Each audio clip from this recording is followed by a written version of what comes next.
AI can make studying easier, but it can also trick you. It can make you feel like you learned something when you actually did not. That is why this topic matters so much right now. A lot of students are starting to use AI for school, homework, and review. Some are using it in smart ways that really help them understand more, but others are using it in ways that only make the work feel easier, while their actual learning gets weaker. So in this video, we are going to answer one important question. How do you use AI for studying in a way that helps your brain instead of replacing it? Because the truth is simple. That is the danger. AI can either become a learning helper or a learning trap. If you understand that difference, you can use AI to get stronger, not lazier. And that matters, because school is not just about finishing assignments. It is about building your ability to think, explain, remember, and solve problems on your own. Let's start with the main idea. The best way to use AI for studying is to use it like a tutor, not like a shortcut. A tutor helps you understand. A shortcut helps you skip the hard part. That difference matters a lot. If AI is helping you understand a topic more clearly, then it is doing something useful. If AI is doing the work while your brain stays passive, then it is hurting more than helping.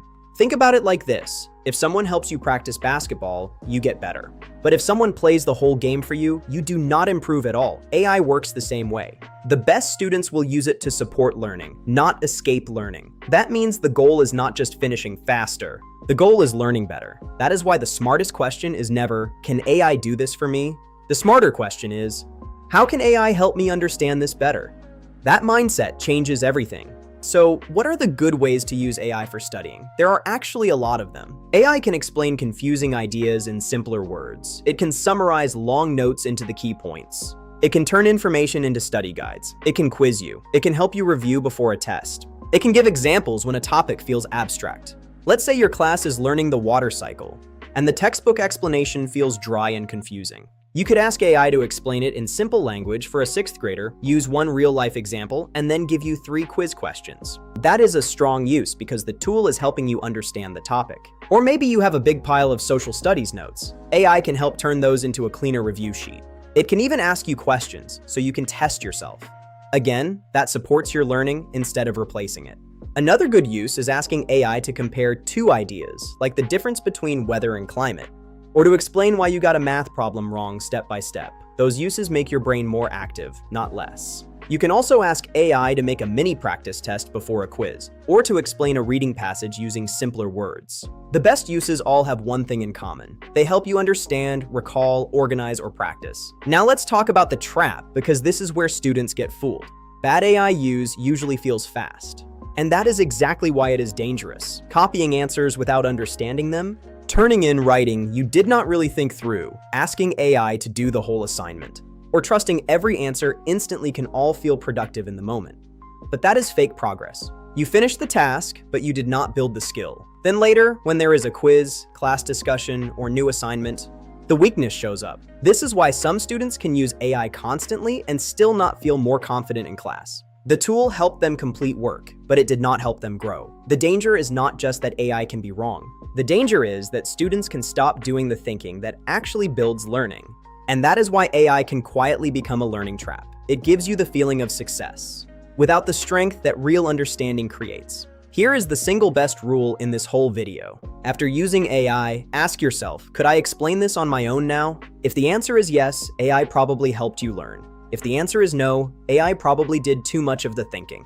That one question is powerful because it checks for real understanding, not neat-looking answers, not finished homework. Real understanding. You can even test yourself. Close the tab, put the AI answer away, and try explaining the idea out loud in your own words. If you cannot do that yet, you probably need more learning and less copying. This question is like a truth test for studying. It tells you whether you gain knowledge or just borrowed polished words for a few minutes. And that matters, because in school, borrowed words disappear fast. Real understanding stays with you and helps you later. The next big skill is asking better questions. Weak prompts usually lead to weak help. If you say, teach me fractions, that is too broad. But if you say, explain fractions in simple language for a 6th grader, use one pizza example, and then give me 3 practice questions, that is much better. Why? Because you were specific. Good study prompts are clear and specific. You can ask AI to explain a mistake step by step, turn notes into flashcards, quiz you on vocabulary, or compare 2 ideas in simple language. The better your prompt, the more useful the tool becomes. AI works best when you guide it well.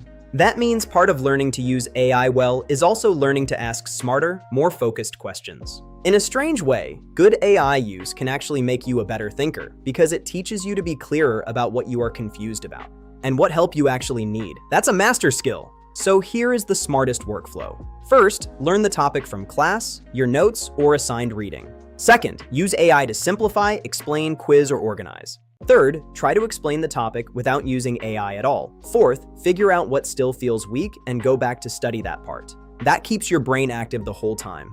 And that is the real goal. AI should not replace the struggle that leads to understanding. It should make that struggle more productive. If you remember one thing, remember this. AI should help your brain work better, not help your brain do less. That is how students use AI the right way. That is how you get smarter, not just faster.